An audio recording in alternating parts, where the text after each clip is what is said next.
Kita masuk ke yang kedua nih. Betul. Yang netizen rame juga ini soal Fufu Fafa ini loh.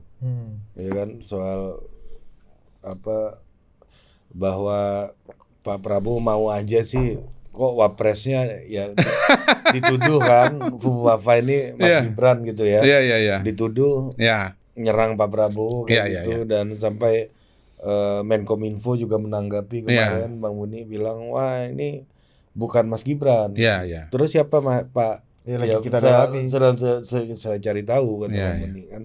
Nah gimana Mr. Q ngelihat? Ya pertama sederhana aja. Ya kalau betul bahwa itu bukan Mas Gibran kan berarti semua ini kan adalah hoax ya. Ini otak-atik gatuk kan. Ini Mas Gibran, ini Mas Gibran. Saya nonton tuh ada di salah satu YouTube itu. Ini Mas Gibran ngomong begini, ngomong begini. Kutipan dari Fufu Fafa itu yang isinya kasar-kasar semua lah gitu. Tapi kalau betul ini bukan dari Mas Gibran, berarti kan sama sekali tidak ada dasarnya mengaitkan dengan Mas Gibran gitu. Yang nulis orang lain kok Mas Gibran yang dituduh. Saya baca juga Andrew siapa ya? Pendiri Kaskus ya. Ini kan Kaskus ya. Akun Kaskus ya. Dia bilang ya it can be anybody, dia bilang. Nggak bisa dikonfirm karena pada masa itu mudah sekali membuat akun, nggak perlu memasukkan nomor, cukup akun email saja gitu. Jadi kita tahu bahwa di dalam media sosial anonimitasnya kan tinggi ya, terutama di masa lalu. Sehingga kemudian ada yang namanya akun alter ya dan yang lain-lain. Zaman-zaman trio macan lagi top nih ya. Iya, kan memang begini. Anonimitas membuat orang itu kehilangan tanggung jawab. Ketika sudah tidak ada tanggung jawab, maka kemudian dia sembarangan aja ngomong gitu. Termasuk yang namanya hoax. Ya kita nggak usah ngomong 2019 lah. Pada hari ini pun, ketika syarat-syarat untuk membuat akun sudah semakin ketat, nyatanya tetap banyak kan akun-akun hoax. Pada hari ini, akun hoax yang menyebut bahwa saya itu sudah mengetahui hasil pemilu kan nggak ditangkap juga, nggak diproses juga. Dan setahu saya akun itu tetap aktif kok. Tetap memproduksi konten-konten yang selalu menyerang dan mengeluarkan hoax, nggak mudah juga pada hari ini gitu loh. Apalagi kalau kita bicara akun masa lalu yang jauh lebih mudah untuk membuat yang syarat-syaratnya jauh lebih ringan dibandingkan dengan sekarang ini gitu. Nah itu satu ya. Yang kedua, kalaupun misalnya ada kritik-kritik atau serangan-serangan politik dari si X ya kepada Y pada masa lalu yang memang notabene pada waktu itu berbeda posisi, ya rasanya wajar-wajar aja kok. Namanya juga lagi tempur, lagi bersaing. Kalaupun itu benar Mas Gibran. Kalaupun misalnya benar, ya. Ya lepas dari soal kalimat-kalimat bahwa itu kasar ya. Kalau kasar atau melanggar asosial tentu kita tidak bisa maafkan. Tetapi kalau saya yakin melihat dari kalimat-kalimat yang saya tahu yang muncul di Fufu Fafa itu, rasa-rasanya sih nggak mungkin kalimat seperti itu muncul dari Mas Gibran gitu. Kita kan bisa ngukurlah kepribadian orang seperti apa, kemudian komunikasinya seperti apa. Gitu. Rasanya nggak mungkin kalimat-kalimat serendah itu keluar dari Mas Gibran. Ya paling beginilah, misalnya gini, kalau soal beda-beda posisi, beda-beda pendapat gitu ya. Ya Mas Bahlil misalnya, Pak Bahlil misalnya, itu kan pernah ada keluar juga rame kemarin setelah dia terpilih sebagai Ketua Umum Golkar, ada adegan dia siap presiden gitu. Nah, ada yang mengatakan bahwa wah Bahlil sudah punya ambisi jadi presiden. Nggak begitu, konteksnya nggak begitu. Konteksnya pada waktu itu Pak Bahlil menjadi relawannya Pak Jokowi. Lalu kemudian pada waktu itu ada adegan Pak Prabowo disalamin oleh punawirawan itu ya. Iya, siap presiden disampaikan kepada Pak Prabowo gitu. Dengan dasar bahwa menurut hitungan timnya Prabowo menang kan gitu kan gitu. Nah, itu diparodikan oleh relawan Repnas yang ketuanya adalah Bahlil. Tapi itu kan konteksnya atau settingnya pada masa pertarungan. Ketika sekarang konteksnya sudah sangat berbeda, Pak Prabowo bukan lagi lawan Pak Jokowi, tapi menjadi bagian dari Pak Jokowi, ya justru yang menjadi tim sesnya atau pendukung Pak Prabowo adalah Pak Bahlil gitu loh. Saya kira semua paham dan mengerti kok soal perbedaan posisi, perbedaan sikap dan perbedaan argumentasi. Tapi kan gini, Mr. Q, kalau saya membacanya ini bukan hanya soal yang seperti Mr. Q bilang tadi soal akun, soal itu praktek teknis depan layar lah gitu ya. Itu kan on screen lah itu kan. Tapi kan di belakangnya kan sebenarnya ada kehendak yang sangat besar, ada keinginan yang sangat besar bahwa perkelahian dan hubungan yang panas antara Pak Jokowi dan Pak Prabowo ini harus dikondisikan, harus dieskalasi. Oh iya, justru itu makanya kita menjelaskan ini karena kita paham motivasinya, modus operandinya kita paham. Ini kan modus operandinya kan sudah beberapa waktu ini selalu berusaha untuk memecah hubungan baik antara Pak Jokowi dengan Pak Prabowo dan antara Pak Prabowo dengan Mas Gibran gitu.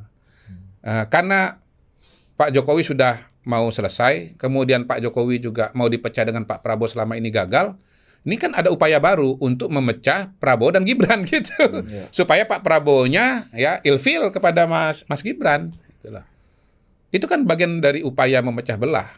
Dan karena itulah perlu dijelaskan konteksnya. Pertama bahwa itu akun sudah dijelaskan oleh Menkominfo, sudah dijelaskan oleh pendiri Kaskus, bukan Mas Gibran. Itu satu. Yang kedua, kalaupun misalnya Mas Gibran, konteksnya adalah perbedaan sikap politik atau posisi politik pada waktu itu. Nah, tapi motif utamanya apa sih orang mau mendorong perkelahian antara Pak Jokowi dan Pak Prabowo hari ini? Kita tahu Pak Jokowi udah mau habis gitu kan. Yang mana kalau Pak Jokowi habis dengan otomatis ya pengaruhnya ya akan berkurang dengan sendirinya tanpa harus berkonflik atau apa gitu ya. Tapi apa logiknya apa sih? Satu, ada yang mau mendekat kepada Pak Prabowo. Nah, kalau mendekat kepada Pak Prabowo supaya lebih dekat, lebih sebaiknya yang Gibran minggir gitu. Ya, supaya Pak Prabowo lebih dekat dengan yang nyerang ini ketimbang dengan Mas Gibran. Yang kedua, kalau misalnya Pak Jokowi atau Mas Gibran ditinggalkan atau disingkirkan oleh Pak Prabowo, maka Pak Jokowi dan Mas Gibran akan terpuruk gitu. Dan bisa jadi ini memang adalah orang-orang yang sudah bermusuhan dengan Pak Jokowi dari lama atau baru-baru saja. Jadi ya kalau Pak Jokowi ditinggalkan Pak Prabowo, kalau Mas Gibran tidak berasosiasi atau ditinggalkan oleh Pak Jokowi, maka mereka akan senang gitu. Berarti upaya diskursus ini dari PDI Perjuangan maksud? Wah, saya nggak berani ngomong lah. Enggak, karena gini, kalau lihat peta politik elit dari semua partai cuma PDI Perjuangan yang tidak begitu dekat, baru salam-salaman kemarin Bu Mega. Kalau saya cuma bisa bilang begini, belum ketemu salam-salaman aja. Ya, salam dari jauh ya. Gini, yang saya bisa bilang adalah bahwa yang mengembangkan wacana ini kan adalah kelompok-kelompok yang memang oposisi kepada Pak Jokowi selama ini. Akun-akun yang membahas soal ini misalnya itu memang akun-akun oposisi. Di X juga, akun YouTube maksud saya ya. Di X juga saya lihat memang akun-akun yang selama ini memang notabene nyerang Pak Jokowi terus gitu loh. Jadi kita tanpa harus menyebut partai atau mengatakan partai pun kita bisa mengatakan bahwa ini memang ada oknum-oknum yang sudah lama nggak suka dengan Pak Jokowi dan nggak suka dengan Mas Gibran gitu loh. Ya kalau bicara pertarungan 2024 ya pihak yang kalah lah kira-kira gitu loh. Belum move on lah dengan kekalahannya gitu. Nah, cara mereka move on dengan menyingkirkan Pak Jokowi sehingga posisinya makin dekat sama Pak Prabowo. Gitu. Iya, pokoknya mereka asal bukan Jokowi, asal bukan Mas Gibran, gitu. Mereka pasti nggak senang kalau Mas Gibran dekat dengan Pak Prabowo. Mereka nggak senang kalau Pak Jokowi dekat dengan Pak Prabowo. Gitu. Dan karena mataharinya atau karena pemimpinnya ke depan adalah Pak Prabowo, cara mereka adalah dengan meminta agar Pak Prabowo ya meninggalkan atau menjauhkan diri dari Pak Jokowi dan Mas Gibran. Iya kan kemarin di acara Gerindra aja ada Pak Azwar Anas kan? Ada. Iya kan? Ya. Pak Prabowo yang mention. Iya. Katanya Mas Anas menyampaikan salam dari Ibu Mega ya. Iya. Gitu. Dan kemarin Sekjen Ahmad Muzani juga di acara. Iya. Tapi di acara itu MPRS juga highlight terbesarnya adalah terima kasih kepada Pak Jokowi, melanjutkan Pak Jokowi. Ya, dan satu, kalau Pak Jokowi dicubit yang tersakiti. Nah itu. Nah itu gimana melihat respon Pak Prabowo? Itu rasanya kayak menggugurkan banyak spekulasi, keretakan, perpecahan, dan makin merenggangnya jarak kedua ini atau? Oh iya jelas sekali. Saya pernah kok dalam komunikasi personal ya Pak Prabowo itu ya pasti sangat membela Pak Jokowi gitu. Dan ini juga paralel dengan sikap beliau di publik di umum bahwa beliau dan Pak Jokowi itu satu, sama-sama mencintai Indonesia, sama-sama menginginkan Indonesia jadi negara maju.